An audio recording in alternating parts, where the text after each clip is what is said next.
باتیں سن رہے تھے کہ یہ سب سے پہلے تو یہ سامنے آیا کہ عمران خان ان سے ملا اور اس کے بعد عمران خان کی اپنے حکومت کے کارندوں نے جنہوں نے احتساب کا جھوٹا ٹھیکہ اٹھایا ہوا ہے وہ ان کو رشوت کی آفر کرتے رہے اور کہا گیا کہ ہمارا کمیشن ہمیں دیں. اور آخر میں کیا ہوا, پیسے لینے گئے تھے اور نواز شریف سے نکلوانے گئے تھے, الٹا لینے کے دینے پڑ گئے اور نواز شریف کو الٹا ان کو 45 لاکھ روپیہ پاکستانی ادا کرنا پڑ گیا. تو اس سے بڑی بدنامی, رسوائی اور کیا ہوگی کہ پوری دنیا کے سامنے آپ ایکسپوز ہوئے. اور یہ بھی میں بتا دوں, یہ میں بتانا چاہتی ہوں کہ یہ جو قومی خزانے کو ان ووٹ چوروں, آٹا چوروں, چینی چوروں, بجلی چوروں نے نقصان پہنچایا ہے, وہ سب یہ براڈ شیٹ میں بھی جو حکومت پاکستان کو جرمانے بھرنے پڑے ہیں اپنے انتقام کے اور اپنے جو غلط ملت اور جھوٹا احتساب کیا تھا اور انتقام کیا تھا اس میں ان کو پہلی دفعہ ہوا ہے کہ کسی ایمبیسی کے پاکستان کے اکاؤنٹس فریز ہو گئے ہوں اور اس میں سے پیسہ نکلوا لیا گیا ہو. تو میں یہ کہنا چاہتی ہوں کہ یہ پیسے جو حکومت پاکستان کے پیسے تھے, جو پاکستان کے عوام کے ٹیکس پیئر کے پیسے تھے, جو انہوں نے انتقام کی نظر کیے ہیں اور اپنے جھوٹ کی نظر کیے ہیں, وہ انشاءاللہ تعالی پاکستان کی عوام ان کی جیبوں سے نکلوائے گی. چاہے وہ بنی گالا کا 300 کنال کا گھر بیچ کے ادا کرنا پڑے, یا وہ زمان پاک کا گھر بیچ کے ادا کرنا پڑے, یا وہ جو فورن فنڈنگ میں اربوں روپے کا فراڈ ہوا ہے وہ پیسے وہاں ادا کرنے پڑے. مشاہد اللہ خان صاحب کی جگہ جو ہے سینٹ میں کس کو لایا جا رہا ہے, اور دوسرا 2 مارچ کو جو ہے وہ نوٹس جاری ہوئے ہیں نیب سے, اس کے حوالے سے دیکھیں سب سے پہلے پرویز رشید صاحب کی بات میں کر لوں تو پوری دنیا کو پتہ ہے کہ پرویز رشید صاحب کو سینٹ سے کیوں باہر رکھا گیا. اس کی وجہ یہ نہیں ہے کہ وہ یہ تب سے چلا آ رہا ہے جب ایک الیکٹڈ حکومت پہ دباؤ ڈال کر ان کو نکلوایا گیا اور ان کے خلاف سازش کی گئی.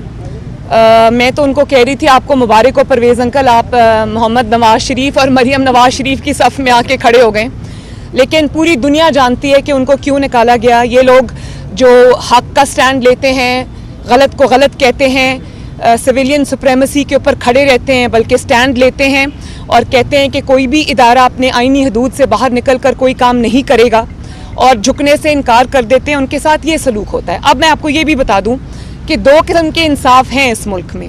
پرویز رشید صاحب کے فیصلے نے اور زیادہ مزید اس کو بے نقاب کر دیا. آپ دیکھیں کہ جو پی ٹی آئی کے بدنام زمانہ کردار ہیں, جن کے بارے میں غنڈہ گردی اور رانگ ڈوئنگ اسٹیبلش ہو چکی ہے, وہ ان کے پیپرز ایکسیپٹ ہو جاتے ہیں. اور پرویز رشید جن کے پاس سوائے اپنی عزت اور اپنے ایک اصول کے اور جمہوریت کی جد و جہد کے ان کے پاس کچھ بھی نہیں ہے. تو یہ جو زیادتی ہوئی ہے ان کے ساتھ, یہ جو ڈبل سٹینڈرڈز ایکسپوز ہوئے ہیں, یہ پوری قوم نے دیکھا ہے. اور یہ بھی آپ یاد رکھیں کہ یہ آج تو چل گیا, کل شاید چل جائے, لیکن بہت عرصے تک یہ چیزیں نہیں چلیں گی. تو یہ جو انصاف کے 2 معیار ہیں, یہ انصاف کے اوپر ایک دھبا ہیں اور اعلیٰ عدلیہ کو اس کا نوٹس لینا چاہیے, کیونکہ یہ جو پس پردہ کردار ہوتے ہیں وہ نظر نہیں آتے, عدلیہ کا چہرہ داغدار ہوتا ہے. تو یہ عدلیہ کو اس کا نوٹس لینا چاہیے. دوسرا, آپ نے میرے خلاف نیب کی نوٹسز کی بات کی, تو میرے خیال ہے سنا تو میں نے بھی یہی تھا, پھر اچانک سنا کہ وہ دھند میں وہ نوٹس بھی گم ہو گئے. لیکن میں یہ کہنا چاہتی ہوں کہ مریم نواز شریف کا آپ کے پاس یہی علاج ہے. آپ کے اوپر وہ جو بھی بات کرتی ہے آپ کے پاس اس کا کوئی جواب نہیں ہے. اس کی جو کسی بھی نہ عوام کی جو ایک سٹرگل لے کر ہم ساتھ چل رہے ہیں, اس کا توڑ آپ کے پاس نہیں ہے. یا آپ کے پاس دھند میں بندے اغوا کرنا آپ کا شیوا ہے, یا دھاندلی کرنا آپ کا شیوا ہے, یا یہ کہ جس کو آپ جھکا نہیں سکتے اس کو آپ اغوا کر کے جیل میں ڈال دیں, یہ بھی اغوا ہے. اور عمران خان صاحب ایک اسٹیبلشڈ اغوا کار ہیں, اور اللہ کا شکر ہے, اللہ کا فضل ہے کہ میں بالکل نہیں ڈرتی. پہلے بھی انہوں نے مجھے ناحق 2 دفعہ اندر رکھا. یہ لوگ یہ نہیں جانتے کہ اندر رکھنا جو ہے نا, کسی کو جیل میں بند کرنا جھوٹے مقدمات میں, وہ کسی چیز کا حل نہیں ہوتا. آپ اس سے نہ صرف یہ کہ کسی کو ڈرا دھمکا نہیں سکتے, بلکہ جب آپ